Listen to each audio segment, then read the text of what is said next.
రాహుల్పై case crime బ్రాంచ్కి.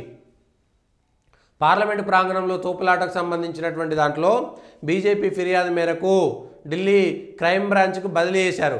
ఈ కేసుని దర్యాప్తు చేస్తుందని భారత న్యాయ సమితిలోని section 117, 125, 131, 351, section 3 Rahul parliament seat పోలీసుల్లో కేసు నమోదైంది. తోపులాటలో గాయపడ్డటువంటి ఇద్దరు ఎంపీల స్టేట్మెంట్ను రికార్డు చేసినట్లు అధికారులు చెప్పారు. సీసీటీవీ ఫుటేజ్ కోసం పార్లమెంట్ సెక్రటరీకి లేఖ రాస్తామని చెప్పారు. తోపులాటలో రాజ్పుత్ వీళ్ళిద్దరూ అయిపోయింది, కోలుకుంటున్నారనేటువంటి విషయం కూడా చెప్పారు. దీనిపైన ఎందుకంటే చాలా దారుణం. నిన్న తైవాన్లో కూడా కొట్టుకున్నారు. తైవాన్లో ఎంపీలు కూడా కొట్టుకున్నారు ఏకంగా. వీళ్ళ ఆ పార్టీ వాళ్ళు రావద్దని, ఈ పార్టీ వాళ్ళు రావద్దని ఎంపీలు ఇంకా అంత దూరం దిగజారలేదు. కానీ భారత ప్రజాస్వామ్య వ్యవస్థకు ఒక మాయని మచ్చ ఇది. మాయని మచ్చ.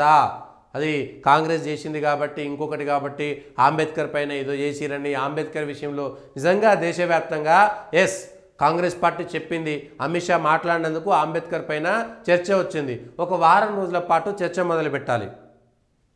అంబేద్కర్ యొక్క జీవితము, రాహుల్ గాంధీకి సంబంధించినటువంటి కేసు ఎటుపోతుంది, ఏమవుతుంది, రాహుల్ గాంధీని అరెస్ట్ చేస్తారా, రాహుల్ గాంధీ మీద కేసు పెట్టి వదిలేస్తారా, నిజంగా దాడులు జరిగితే ఏం చేయాలి, ఒక ప్రతిపక్ష నాయకుడిగా ఇతర నాయకులపై దాడి చేశాడని, తోసేశాడని తేలితే ఏం చేయాలి, ఏదో బల్లే స్కూల్ పిల్లలు కనుక సార్ ఆయన నా బల్పం తీసుకున్నాడు, ఈయన నా చాక్పీ తీసుకున్నాడు, సార్ నా పలక వల్ల కొట్టిండు, నా పెన్సిల్ గుంజుకున్నాడు, నా రబ్బర్ గుంజుకుండానే 1వ తరగతి పొరగాళ్ళు చిన్న తరగతి పిల్లగాళ్ళు చెప్పుకున్నట్టుగా ఉన్నది ఈ పరిస్థితి. అయితే సిగ్గుపడవలసినటువంటి అంశం, సిగ్గుచేటు.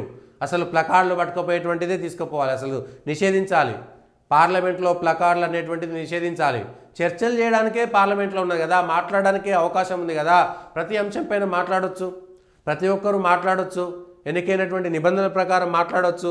అదంతా వదిలేసి ఇష్టానుసారంగా వ్యవహారం చేయడం అనేటువంటిది ఏ విధంగా ఒప్పుకుంటారు అనేటువంటిది ఒకసారి చేయాలి. మరి ఏం చేస్తారు ఏంటనేది తెలియదు.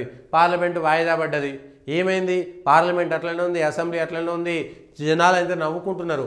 అరే పార్లమెంట్ గింతేనా, పార్లమెంట్లో చట్టాలు చేసేటువంటి వాళ్ళకి బాగా తెలివి ఉంటుంది, దేశాలు అదేవిధంగా రాష్ట్రాల మీద అవగాహన ఉంటుంది, చట్టాల మీద అవగాహన ఉంటుంది, చరిత్ర మీద అవగాహన ఉంటుంది, భవిష్యత్తు మీద ఒక కళ ఉంటుంది అనుకున్నారు. కానీ ఏముండదు, వట్టి ఎంపీలే, పనికిరాని ఎంపీలే, ఏదో కార్లు ఉంటాయి, బుగ్గలేసుకుంటారు, పోతారు వస్తారు తప్ప ఏం లేదనేటువంటిది వాళ్ళ జనాలకు అట్లాంటి పరిస్థితి వచ్చింది. అదే చేసిరు.